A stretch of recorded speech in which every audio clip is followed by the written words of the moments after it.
Lecture du livre Vers Jésus d'Ellen White. La joie dans le Seigneur. Les enfants de Dieu sont appelés à être les représentants du Christ, à manifester au monde la bonté et la miséricorde de leur Sauveur. Comme Jésus nous a révélé le caractère du Père, ainsi nous devons le révéler lui-même à ceux qui ne connaissent pas son tendre amour et ses compassions. « Comme tu m'as envoyé dans le monde, dit Jésus, je les ai aussi envoyés dans le monde, moi en eux et toi en moi, afin que le monde connaisse que tu m'as envoyé. » Jean 17, 18, 23. L'apôtre Paul écrivait aux chrétiens de Corinthe « Vous êtes manifestement une lettre de Christ, connue et lue de tous les hommes. » 2 Corinthiens 3, 3, 2. En chacun de ses enfants, Jésus envoie une lettre au monde.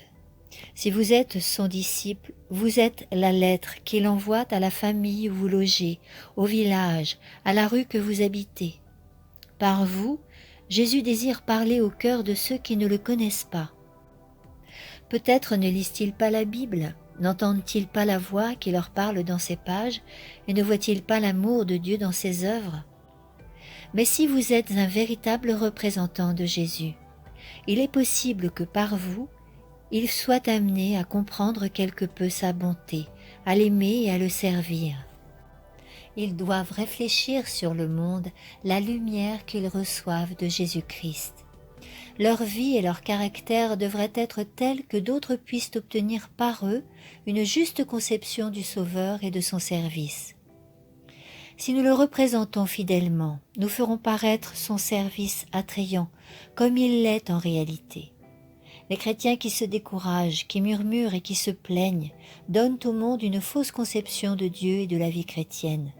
Ils font croire que le Seigneur n'aime pas voir ses enfants heureux, et ils portent un faux témoignage contre notre Père céleste. Satan jubile quand il peut entraîner les chrétiens à l'incrédulité et au découragement. Il est heureux quand il voit que nous manquons de confiance en Dieu et que nous doutons de son désir et de sa capacité à nous sauver. Il aime à nous faire croire que les dispensations divines nous porteront préjudice. C'est l'œuvre de Satan de nous représenter le Seigneur comme dénué de miséricorde et de compassion. Il dénature les faits et remplit les imaginations de notions erronées au sujet de Dieu. Et nous nous arrêtons trop souvent aux caricatures de Satan au lieu de chercher à connaître le vrai caractère de notre Père, que nous déshonorons par notre manque de confiance et nos murmures. Satan s'efforce toujours de représenter la pitié sous un jour sombre. Il désire faire paraître la religion pénible et fastidieuse.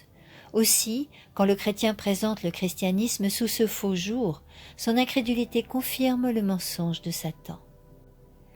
Bon nombre de personnes foulent le sentier de la vie, le regard tourné vers leurs erreurs, leurs fautes et leurs désappointements, le cœur abreuvé de tristesse et de découragement.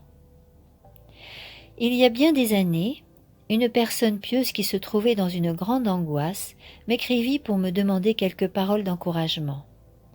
La nuit qui suivit la réception de sa lettre, je rêvais que je parcourais les sentiers d'un jardin en compagnie de celui qui paraissait en être le propriétaire. Chemin faisant, je cueillais des fleurs et jouissais beaucoup de leur parfum quand la personne en question qui était à mes côtés appela mon attention sur de vilains églantiers qui l'empêchaient d'avancer. Et elle se désolait. Au lieu de suivre le sentier avec le guide, elle s'égarait parmi les églantiers et les ronces. « Quel malheur !» s'écriait-elle, « que ce magnifique jardin soit abîmé par des épines !» Le guide lui dit « Ne vous occupez donc pas des épines qui ne feront que vous blesser. Cueillez les roses, les lys et les œillets. » Votre vie chrétienne ne vous a-t-elle pas laissé des souvenirs lumineux? Au cours de certaines périodes précieuses, votre cœur n'a-t-il pas tressailli de joie sous l'influence du Saint-Esprit? Quand vous jetez un regard en arrière sur les chapitres de votre vie, n'y trouvez-vous pas des pages agréables? Les promesses de Dieu, telles les fleurs embaumées, ne croissent-elles pas tout le long de votre sentier? Permettez à leur beauté et à leur douceur de combler votre cœur de joie. Les églantiers et les ronces ne peuvent que vous blesser et vous attrister, Et si vous ne cueillez que des déboires pour les présenter à d'autres, ne repousserez-vous pas la bonté de Dieu et n'empêcherez-vous pas ceux qui vous entourent de marcher dans le sentier de la vie? Il n'est pas sage de rassembler tous les souvenirs pénibles de sa vie, ses chutes et ses déceptions pour en parler à d'autres et s'en lamenter jusqu'à ce que le découragement vous envahisse. Une âme découragée est entourée de ténèbres. Elle repousse la lumière divine et projette une ombre sur le sentier d'autrui. Remercions Dieu des tableaux riants qu'il étale sous nos yeux. Recueillons, afin de pouvoir les contempler toujours, les précieuses assurances de son amour. Le Fils de Dieu, quittant le trône de son Père et voilant sa divinité sous notre humanité, afin d'arracher l'homme à la puissance de Satan. Son triomphe en notre faveur, triomphe qui nous ouvre le ciel et nous révèle le lieu où la divinité manifeste sa gloire. L'humanité déchue, retirée de l'abîme dans laquelle le péché l'avait plongée, et réintégrée dans la communion du Dieu infini. Le croyant sortant par la foi au Rédempteur, victorieux de l'épreuve, revêtu de la justice de Jésus-Christ et élevé jusqu'à son trône. Voilà les tableaux sur lesquels le Seigneur veut que nous arrêtions nos regards. Quand on semble douter de l'amour de Dieu et manquer de confiance en ses promesses, on le déshonore et on contriste le Saint-Esprit. Qu'éprouverait une mère dont les enfants se plaindraient constamment d'elle, alors qu'elle ne désire que leur bien et que le but constant de sa vie est de veiller sur leurs intérêts et d'assurer leur bonheur? S'il doutait de son amour, cela suffirait pour lui briser le cœur. Que penseraient des parents que leurs enfants traiteraient de cette manière? Que peut penser de nous notre Père Céleste quand nous ne croyons pas à l'amour qu'il a porté à donner son Fils unique afin que nous ayons la vie? L'apôtre écrit « Lui qui n'a pas épargné son propre Fils, mais qui l'a livré pour nous tous, comment ne nous donnera-t-il pas toutes choses avec lui ?» Romains 8, 32. Et pourtant, qu'ils sont nombreux ceux qui par leurs actions, si ce n'est par leurs paroles, disent « Ce n'est pas pour moi que le Seigneur parle ainsi. Il aime peut-être telle ou telle personne, mais pas moi. » Tout cela fait du tort à votre âme, car chaque parole de doute que vous proférez donne prise à Satan, fortifie en vous la tendance au scepticisme, attriste et éloigne de vous les anges auxquels Dieu a confié votre garde. Quand Satan vous tente, ne laissez pas échapper une seule parole d'incrédulité ou de découragement. Si vous ouvrez la porte de votre cœur à ces suggestions, votre esprit sera bientôt rempli de méfiance et de pensées rebelles. Et si vous exprimez vos sentiments, chaque doute que vous énoncez non seulement réagira sur vous, mais jettera une semence qui germera dans la vie d'autrui et portera des fruits dont il vous sera sans doute impossible d'arrêter la croissance. Vous sortirez peut-être victorieux de la tentation et des pièges de Satan, mais d'autres, ébranlés par votre influence, pourront ne jamais être à même d'échapper au scepticisme semé par vous. Combien il est important que nous ne prononcions que des paroles pouvant communiquer la force spirituelle et la vie. Les anges surveillent la manière dont vous représentez votre Maître Céleste aux yeux du monde. Que celui qui vit pour intercéder en votre faveur devant le Père soit le sujet de votre conversation. Quand vous serrez la main d'un ami, que ce soit avec la louange de Dieu au cœur et sur les lèvres, et les pensées de cet ami se porteront vers Jésus. Chacun a des épreuves à traverser, de lourds chagrins à porter, des tentations difficiles à surmonter. Ne parlez pas de vos difficultés aux mortels, vos semblables, mais déposez-les aux pieds de Jésus. Prenez pour règle de ne jamais proférer une seule parole de doute ou de découragement. En faisant part de votre espérance et de votre confiance, vous pouvez embellir la vie de vos semblables et soutenir leurs efforts.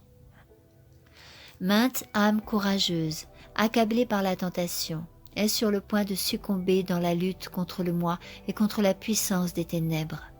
Ne la découragez pas dans ces rudes combats. Réconfortez-la par des paroles d'espérance. C'est ainsi que la lumière de Jésus-Christ peut briller pour vous. Nul de nous ne vit pour lui-même. Romains 14, 7. Par notre influence inconsciente, quelqu'un peut être soit encouragé et fortifié, soient découragés et éloignés du Sauveur et de sa vérité. Bien des gens ont des notions erronées au sujet de la vie et du caractère de Jésus. Ils croient qu'il était étranger à toute cordialité rayonnante, dur, austère et sans joie. Bien souvent, ces fausses conceptions déteignent sur l'expérience religieuse tout entière.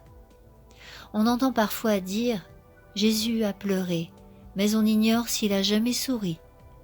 Notre Sauveur était en effet un homme de douleur et habitué à la souffrance, car il ouvrait son cœur à tous les maux de l'humanité.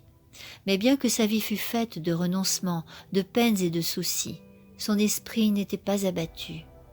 Son visage ne portait pas l'empreinte du chagrin, mais de la plus parfaite sérénité. Son cœur était une source de vie, et partout où il allait, il apportait avec lui le calme, la paix, l'enjouement et la joie. Notre Sauveur était profondément sérieux et intensément préoccupé, mais il n'était jamais taciturne et morose. La vie de ceux qui l'imitent aura un but bien arrêté. Ils auront un sentiment profond de leur responsabilité personnelle. La légèreté sera réprimée. Toute hilarité bruyante, toute plaisanterie déplacée sera bannie. La religion de Jésus nous donne une paix qui coule comme un fleuve. Elle n'éteint pas la joie, ne restreint pas la bonne humeur, n'assombrisse pas le visage radieux et souriant. Si nous donnons la première place dans nos souvenirs aux injustes et aux actions peu aimables dont nous avons été victimes de la part de nos semblables, il nous sera impossible de les aimer comme Jésus-Christ nous a aimés. Mais si nos pensées s'arrêtent sur l'amour merveilleux et sur la compassion de Jésus à notre égard, notre attitude envers les autres sera différente. Nous devons nous aimer et nous respecter mutuellement, malgré les fautes et les imperfections qu'il est possible de ne pas voir.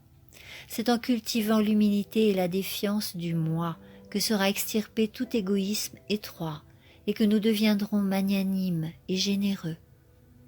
Le psalmiste dit « Confie-toi en l'Éternel et pratique le bien. Aie le pays pour demeure et la fidélité pour pâture. » Psaume 37, 3. Confie-toi en l'Éternel. Chaque jour nous apporte ses épreuves, ses soucis et ses perplexités. Et combien nous sommes enclins, quand nous rencontrons nos amis, à les entretenir de nos difficultés et de nos épreuves.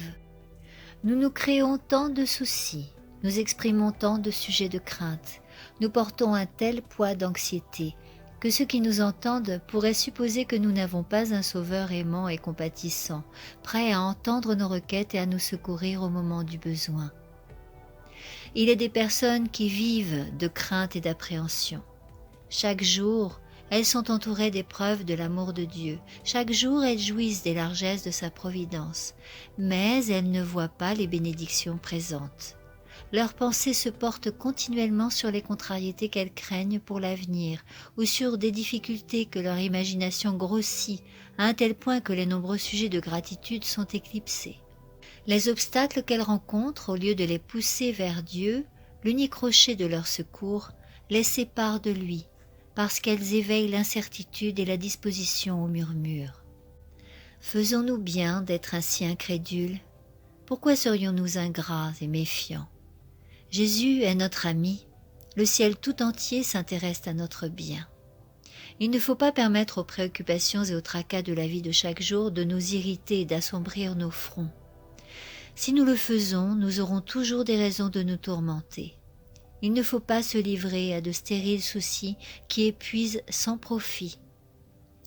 Vos affaires peuvent vous causer de l'anxiété, vos perspectives devenir de plus en plus sombres et vous pouvez être menacé de subir de grands dommages. Ne vous laissez pas aller au découragement. Confiez tous vos soucis à Dieu et demeurez calme et joyeux. Demandez-lui la sagesse nécessaire pour diriger judicieusement vos affaires afin d'éviter des pertes désastreuses. De votre côté, faites tout ce qui dépend de vous pour mener à bien vos entreprises. Jésus nous a promis son assistance, mais non pas sans notre coopération. Quand vous avez fait tout votre possible en vous reposant sur celui qui est votre secours, acceptez avec joie ce qui peut survenir. Il n'entre pas dans les desseins de Dieu que ses enfants soient tracassés par les soucis. Par contre, notre Dieu ne nous trompe pas. Il ne nous dit pas « Ne craignez point, il n'y a pas de danger sur votre route ». Il sait que nous aurons des épreuves et des dangers à affronter, et il est franc avec nous. Il ne se propose pas de retirer ses enfants hors d'un monde de péché et de corruption, mais il leur montre un refuge assuré. Le Sauveur a prié ainsi en faveur de ses disciples. « Je ne te prie pas de les ôter du monde, mais de les préserver du mal. Vous aurez des tribulations dans le monde, dit-il. Mais prenez courage, j'ai vaincu le monde. » Jean 17, 15, 16, 33. Dans son sermon sur la montagne, le Seigneur donne à ses disciples de précieux enseignements sur la nécessité de se confier en Dieu. Ces enseignements étaient destinés à encourager les chrétiens de tous les temps, et ils nous sont parvenus pour notre instruction et notre consolation. Le Sauveur attire l'attention de ses disciples sur les oiseaux du ciel qui font retentir les airs de leurs chants de louange sans se mettre en souci de leurs besoins. Ils ne sèment ni ne moissonnent et pourtant, leur Créateur pourvoit à leurs besoins. Le Sauveur demande « Ne valez-vous pas beaucoup plus qu'eux » Matthieu 6, 26. Le grand économe de l'homme et des animaux ouvre sa main et subvient aux besoins de toutes ces créatures. Les oiseaux n'échappent pas à son attention. Il ne leur jette pas la nourriture dans le bec, mais il leur donne du grain à recueillir. À eux le soin de réunir les matériaux de leur nid et de nourrir leurs petits. Ils se mettent au travail en chantant parce que le Père céleste les nourrit. Adorateur spirituel et intelligent, n'as-tu pas plus de valeur que les oiseaux du ciel? Si nous avons confiance en lui, l'auteur de notre être, le préservateur de notre vie, celui qui a mis en nous son image divine, ne subviendra-t-il pas à nos besoins? Jésus attire aussi l'attention de ses disciples sur les fleurs des champs qui croissent à profusion et sur la beauté simple dont le Père céleste les a revêtues en signe de son amour envers l'homme. Il disait « Considérez comment croissent les lys des champs. » La perfection de ces fleurs naturelles surpasse de beaucoup la splendeur de Salomon. Les plus somptueux vêtements qu'ait confectionnés l'art humain n'ont jamais pu supporter la comparaison avec la grâce naturelle et la beauté radieuse des fleurs que Dieu a créées. Puis Jésus pose la question « Si Dieu revêt ainsi l'herbe des champs qui existe aujourd'hui et qui demain sera jetée au four, ne vous vêtira-t-il pas à plus forte raison ?» Gens de peu de foi. Matthieu 6, 28, 30. Si Dieu, le divin artiste, donne aux simples fleurs, dont l'éclat ne dure qu'un jour, leurs nuances délicates et variées, quel soin plus grand ne prendra-t-il pas des êtres qu'il a créés à son image? Cet enseignement de Jésus est une censure à l'adresse de ceux qui se laissent entraîner au doute par les soucis et les perplexités de la vie. Le bon plaisir du Seigneur est que tous ses fils et toutes ses filles soient heureux, paisibles, obéissants. Jésus dit « Je vous laisse la paix, je vous donne ma paix. Je ne vous donne pas comme le monde donne. Que votre cœur ne se trouble point. Je vous ai dit ces choses afin que ma joie soit en vous et que votre joie soit parfaite. » Jean 14, 27, 15, 11. Le bonheur qu'on recherche par égoïsme, en dehors du sentier du devoir, est chancelant, intermittent et transitoire. Il passe, ne vous laissant que solitude et regret. Mais le service de Dieu procure paix et joie. Le chrétien n'est pas abandonné dans des sentiers incertains. Il n'est pas livré à de vains regrets et au désappointement. Si nous ne jouissons pas des plaisirs de cette vie, nous pouvons être heureux quand même en regardant à celle qui est à venir. Mais même ici-bas, le chrétien peut avoir la joie d'une douce communion avec le Christ, la consolation perpétuelle de sa présence. Chaque pas que nous faisons peut nous rapprocher de lui, nous donner une expérience plus profonde de son amour et nous amener plus près de l'heureux séjour de la paix. N'abandonnons donc pas notre assurance, mais qu'elle devienne plus inébranlable que jamais. Jusqu'ici l'Éternel nous a secourus. 1 Samuel 7, 12. Et il nous secourra jusqu'à la fin.